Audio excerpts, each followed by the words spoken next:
Ayan, may araw. Yay! Hello! Sir, lisensya niyo po.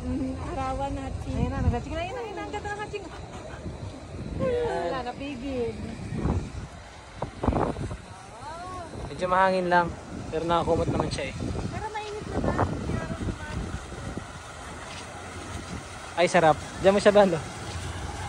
Para makita niyo yung fountain. Ayan. Nak, may fountain. Hello, boy. Nana.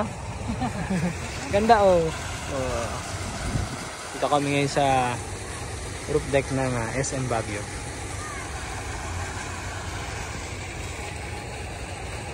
Ganda na ako. Gusto mo ng ganyan sa bahay? Ano? Bakit yun sa bahay nyo? Ang ganda ng hangin dito pero hindi naman malamig. Gantong oras pala magandang pumunta dito. Di ba hindi malamig? Oo, hindi nakakapagpahangin si baby. Paggabi na kasi, ang lamig na sa atin. Ang ganda ng view.